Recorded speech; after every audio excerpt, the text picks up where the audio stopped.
Pupunta tayo sa Danglas.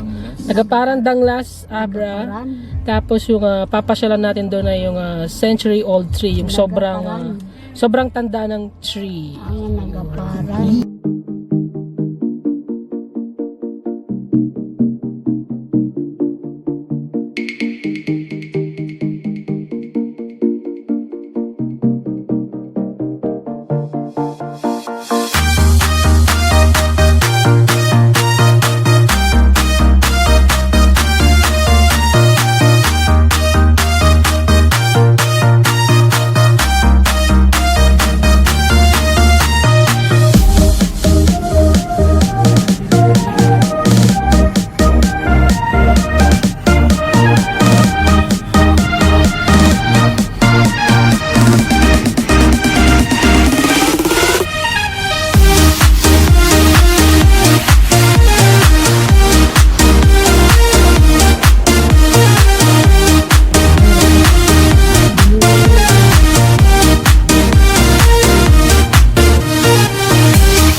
Nakarating na tayo dito.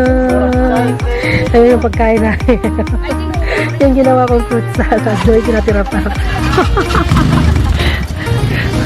Okay ka lang lang? No? Nahilo ka yata.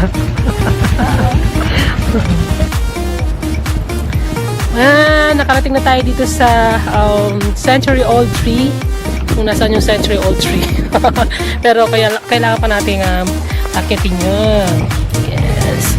Kasama ko yung dalawang pamangkin. At si Nanang. Nang! Dito, Nang! Dito. Mauna ka, Nang. Dito na. Dito, dito.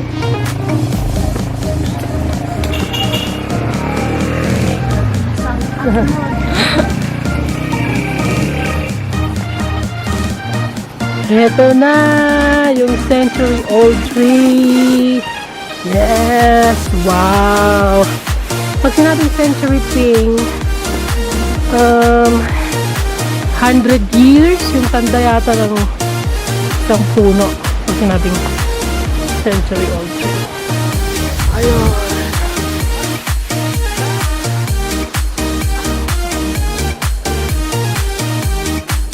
Ano lang? Ugat pa lang. May mga nakasulat. Ito, bayat, PJ Lab DA. Sinulat-sulatan nila yung pangit, no? Sinulat.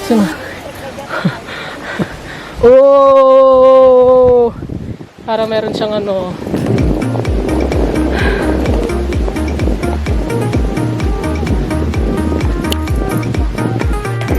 At tatanungin natin si Nana kung ano yung pamahiin niya tungkol sa balete. Nang, ano yung pamahiin mo dito sa balete?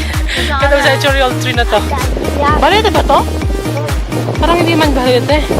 Ha? Ano? Dito. Sige na. Yan na kasi nga kayo. Ha? Ano na? Pag-ulit? Ha? Pinaniniwala ni Nanang.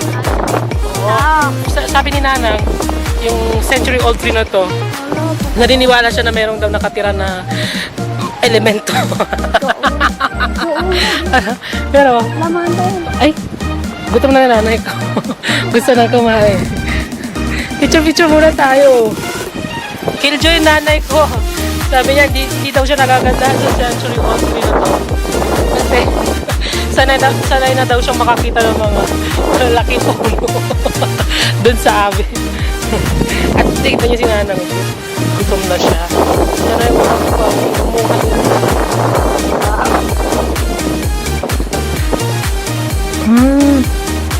Meron siyang mga barya.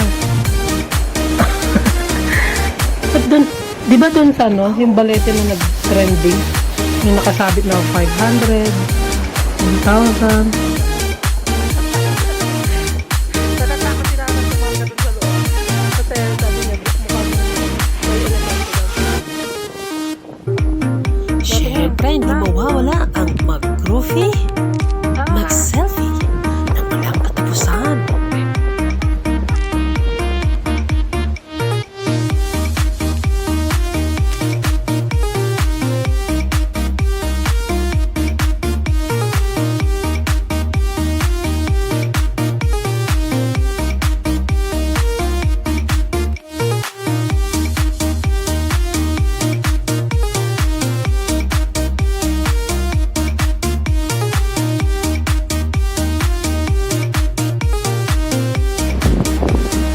Alis na kami. May paparating naman bagong groceries. Yun na sinama. Nauna na sinama. Ayaw na. Tignan naman yung tumangkin ko. Hindi siya nahiyang ng ng salad na. You know, 4 lang kami pero dami-dami namin dinalang salad. Pauwi na kami. Punta kami sa Tinig. Apaw. Yes.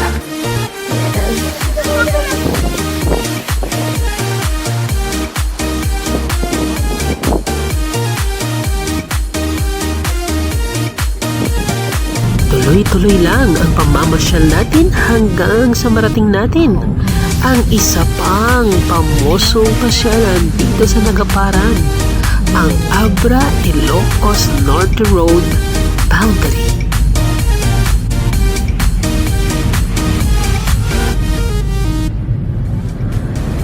Nakakalungkot lang na marami pa rin sa atin ang kulang sa disiplina.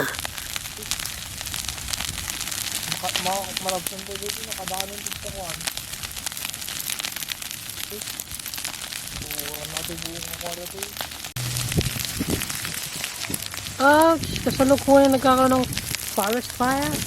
Yeah, forest fire dito na parang daw na laki.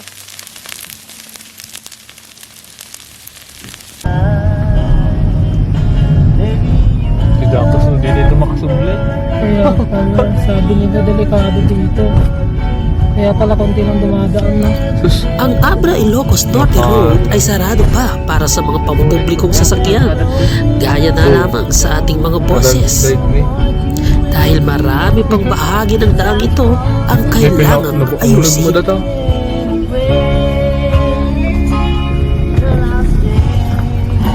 Sobrang kapado ko nga habang binabaybay namin ang bahaging ito.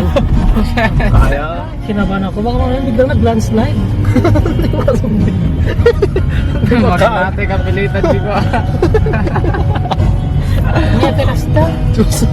Nakakaba. No. Patingnan ko ya, patingnan. Alam mo. Sana hindi mag-landslide mo. Nag-aawit ko magnatay Ilocos ay kan. Ilocos Urun. Protect us, Lord, please.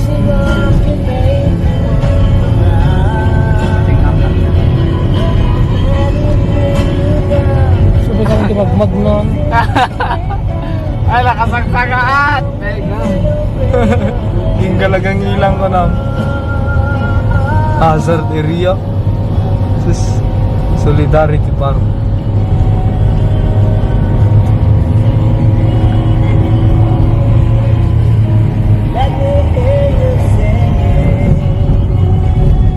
Damdamagan tayo mga amin ko, the boundary lang. Tanda na yun, Jibarot tayo, Ilocos Norte. Mayroon kayo titagana. At narating na natin ang boundary ng Abra Ilocos Norte Road. Terus nagmanay. Nagmaya ka. Ang dami pagpicturan. Nagmeta na pagpicturean nga ni. Nangarol, sige, pagbigyan. Sige. Dito na magkulat tayo yung ano.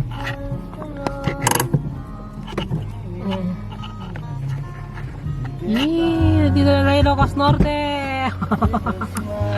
Yee. O sa mga ka-remarkable nating siklista, perfect na perfect ito para inyong pasyalan. Oh. Mula dito sa highest point ng Abra Ilocos Norte Boundary, Natatanaw na natin yung Ilocos Norte! Lord naman! Ito naman yung Abra. Abra Cadabra. At nandito na yung Ilocos Norte. ngayong panahon ng pandemic, kailangan din nating bigyan ng kapahingaan ang ating puso.